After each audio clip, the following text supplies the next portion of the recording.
I'm Gemma Lonsdale, psychic medium and life coach, and you're listening to the Happy Psychic Podcast.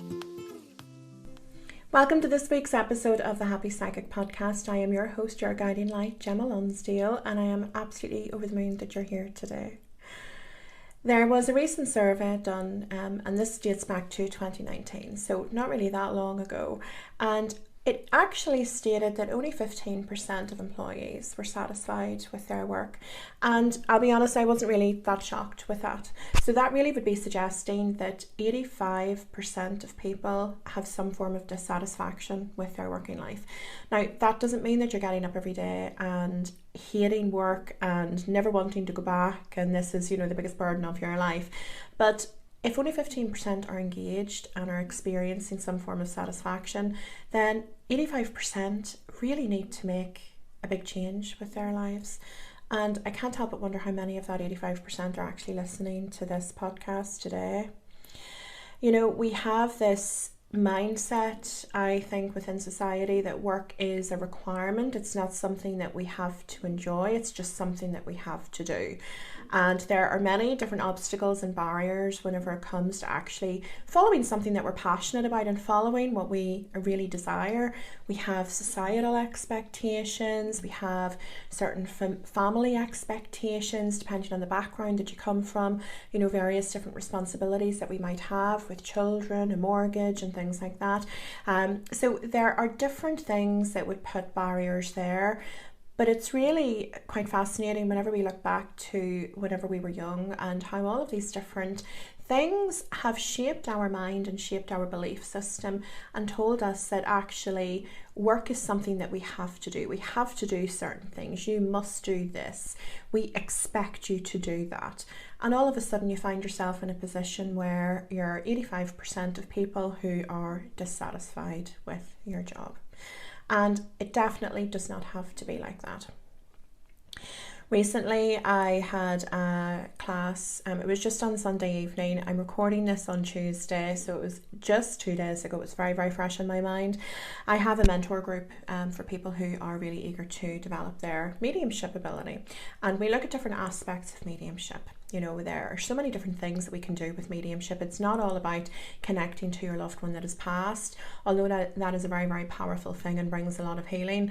There are a lot of different ways in which we can use these God-given spiritual gifts.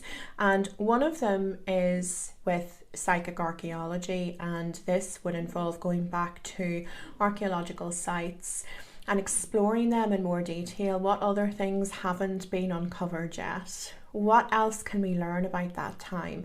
What has science not been able to understand?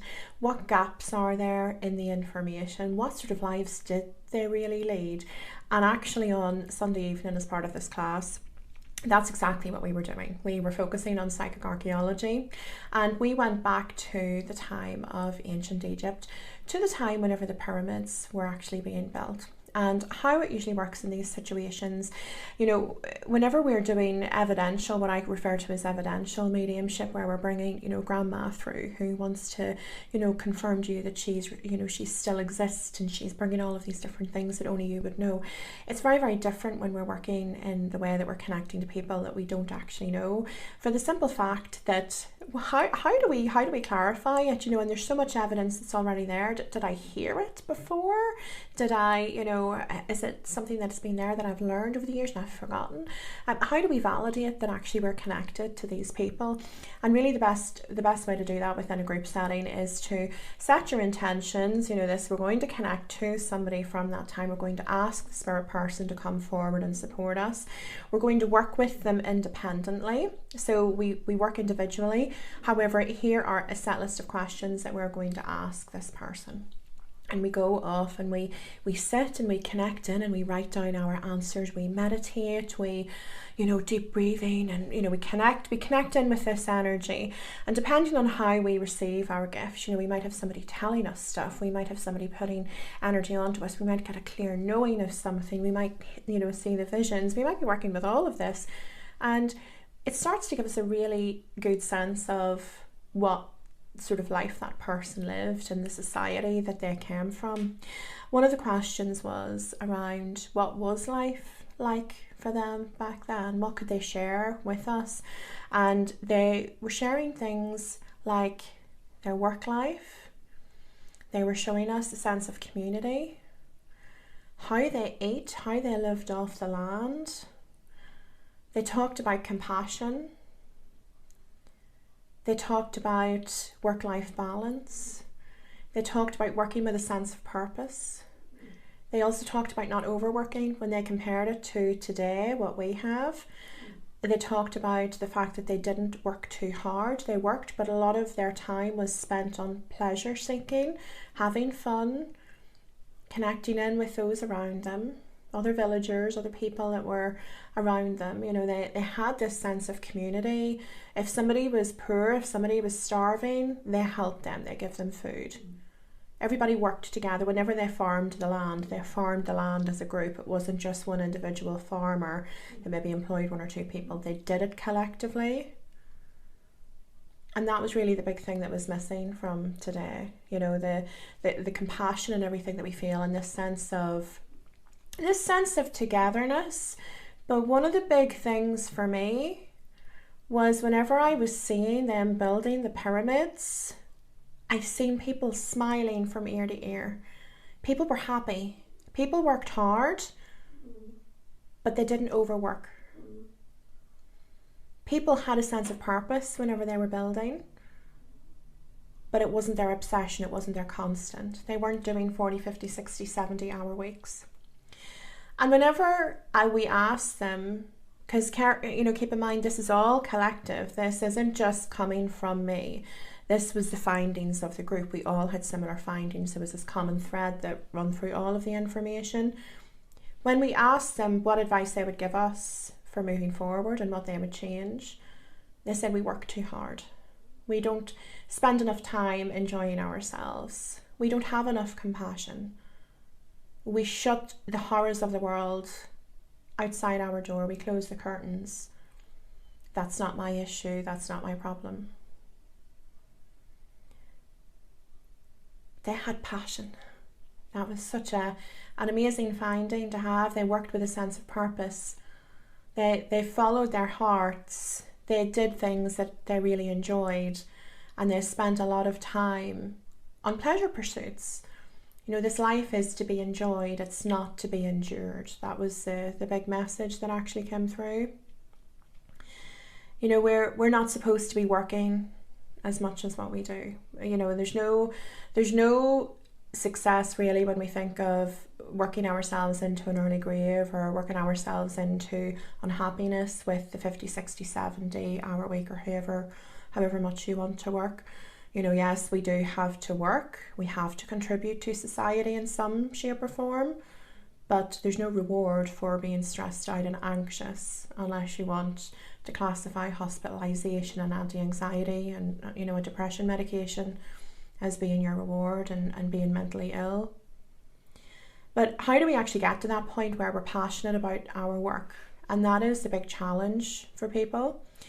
But it all starts with one person. You know, if we want to get back to where they were in ancient Egyptian times, when they had purpose, they had this collaborative approach, they had compassion, they really pulled together, they worked the land together. You know, how do we get back to something like that? And it isn't going to change overnight. It's not the sort of thing that we can just say, right, you know, I'm going to decide to do that today and then that'll be brilliant. But it just takes a small step in the right direction, and one person to take that step, and then for somebody else to take that step. And then gradually change will come in over time. So, you know, it's not going to happen overnight, but it can definitely happen. The corporate world really brainwashed me. You know, a large portion of my working life, the majority of my working life really was spent within the corporate world. I worked for a really large recruitment company, a national recruiter based in the UK. And we started at 8 a.m. in the morning. This was Monday to Friday, so we would have started at 8 a.m. That meant that you had to be sitting at your desk by 7:55, computer on, coffee in your hand. So you were really having to get into the office at 7:45, 7:50. And we worked until 6. And when I say that we worked until 6, officially, you got paid until 6. but you couldn't leave until the work was done. That was really the general consensus. So that was Monday to Friday. And I was young, it was a very young atmosphere. We were working in the city centre. So once work was finished, then it was, okay, let's get outside, let's hit the bars. And then you would have come in the next day and done it all over again. And I'm not saying that it was never enjoyable. There was a lot of time there that I did enjoy it, but it was hard. Those hours were long. You didn't really have much of a life outside of work because so much of your time was focused on the job. And whenever it came to having children, I couldn't have imagined how I could have done that job and actually had a family as well. The two just didn't seem to marry up. It didn't even really marry up when it came to having relationships, if I'm being honest. You were really married to the job. You had to give it everything and you were expected to give it everything. You really had to give it blood. And that was my experience, and it was many other people's experience that worked there. But also there's so many people that have had a similar experience whenever they've worked elsewhere as well. So I know that this experience isn't just exclusive to me and what I had there. There was very much a work hard, play hard culture within the recruitment world, and but it was tough. It was definitely a really tough world, and there were sales targets, there was stress, people were getting sacked for not hitting target, so it was a lot to take on board.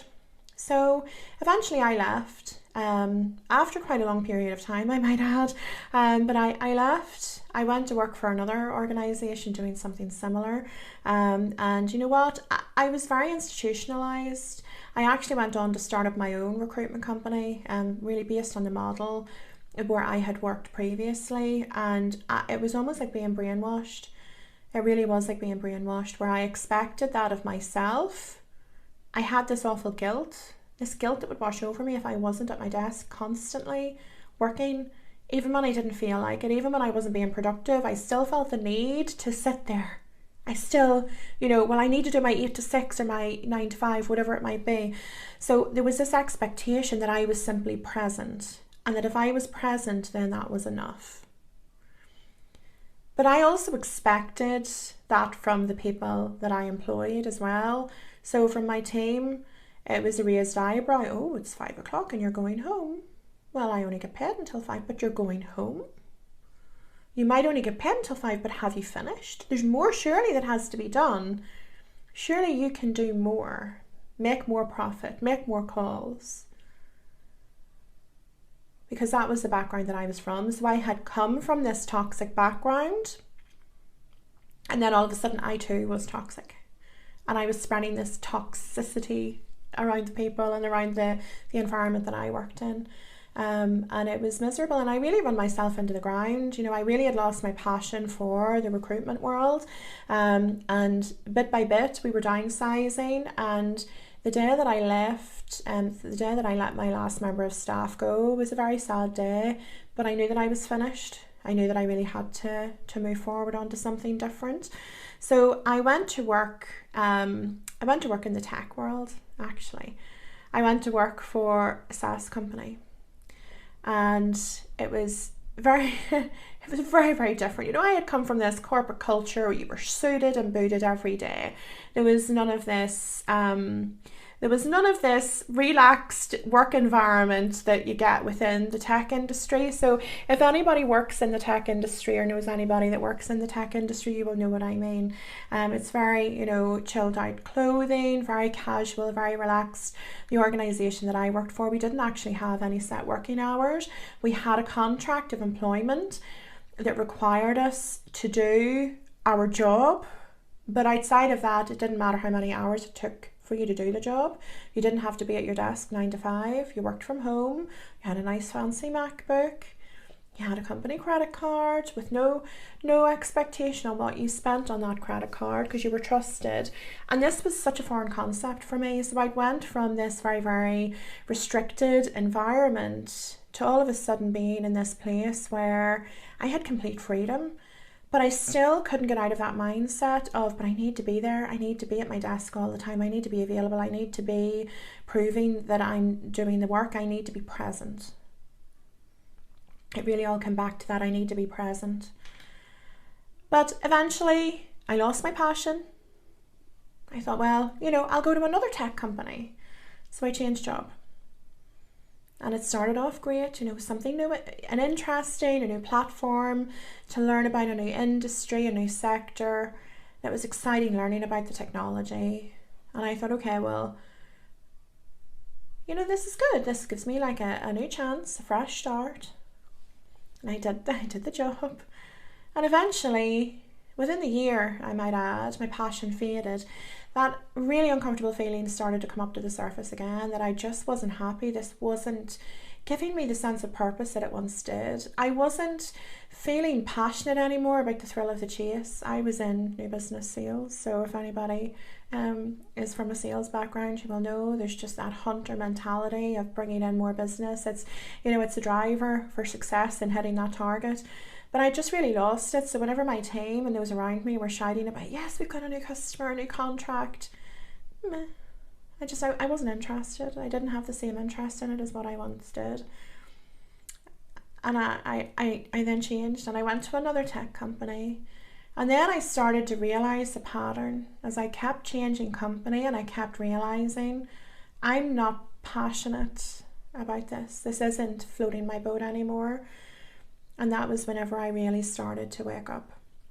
And actually I ended up having a spiritual awakening. And it was really through that I started to realise what my passions were. And that's very, very difficult, because on one hand, we can understand that we're not feeling passion from what we're doing. But it's very difficult even trying to define, okay, well, what am I passionate about? We can know that we're unpassionate about something and that we're dissatisfied. But how then do we find out what we do want to do and what path we do want to go down? And that is a challenge in itself. And then we have all of these social restrictions and these walls that we have built around ourselves based on what other people expect from us. It's not about what we expected. Whenever we came into this world, we wanted to follow our passion. Our soul really wanted to follow our passion. It's because of what other people have said to us, and society has said to us that you must do this, you are expected to do that we have then followed the crowd, and we have thought, okay, well, I can't change. I don't need to be passionate about my job. I just need to do my job. I need to be present. It doesn't matter how efficient I'm being or how much I want to work today. I need to be here. Society expects it. My boss expects it. My wife, my husband, my parents expect it. So your mind will come up with every excuse under the sun why you can't follow your passion. But once you really start to put that thought out to the universe that actually you want to change, you want to open up the door to something new, it will bring obstacles and triggers and things onto your path that will help you see that actually there has to be something better than this. There's a lyric from a Linkin Park song, it's heavy. The song is heavy, the lyrics are heavy, but the song is heavy. And I actually really encourage you to listen to it, because it's just amazing lyrics from the band. I don't know if it was Chester Bennington specifically that wrote it, but the lyric itself is, I want to let go, but there's comfort in the panic. That's the specific lyric that I want to draw your attention to. Now, I'm sure that you can relate in some way that actually, regardless of how dissatisfied we are with life, sometimes there's a comfort in that discomfort. Because to change is also uncomfortable. To do something different is uncomfortable. To step outside of our comfort zone is uncomfortable. So we'll just stay here. We'll not change. We'll just deal with the discomfort. It's whenever we chase the salary or the job title, the prestige of something, we chase the lifestyle, the attachment to the personal possessions that we have, that we will never find happiness. Not truly. You might find ego stepping in and really giving you that ego boost because you've got such a nice car, you're the envy of all of the parents on the school run, or you know, your classmates will really know that you've met at this time when they see your job title on LinkedIn. or your nice house or your nice holiday. You know, we're all wanting to live that Instagram lifestyle to a certain extent, and we want others to be proud of us. We want to have that validation that we matter. But actually, what matters to the universe and what matters to your soul is that you're following your passion. That's all it wants. And whenever we just start to listen to it whisper, listen to your heart whisper, and it will be a whisper. Your soul will start to scream out to you eventually, but it just starts as a whisper. So if you're not passionate about what you're doing today, if you feel like you're living a humdrum existence, start to put your thoughts out to the universe and tell the universe that you were ready for a change. You were ready for those doors to open up. You're ready to see what your purpose is. You're ready to understand what your passions are. Because uncovering one passion or uncovering what we're passionate about is a challenge in itself, but it is one step in the right direction. But it all starts with putting that thought out to the universe. Right? That maybe you're open to listening. And I can guarantee that if you are prepared to take that leap of faith, the universe will reward you incredible amounts. The universe will reward your bravery with abundance and opportunities, and it will give you a leg up. It will help open that door. It will help bring that opportunity. You don't need to think about the how. You don't need to understand the how will I create money from pursuing my passion? How will I pay my bills? You don't need to understand all of that. All the universe wants for you to do is to follow your heart and to put the effort in. Just follow your heart. Listen to it.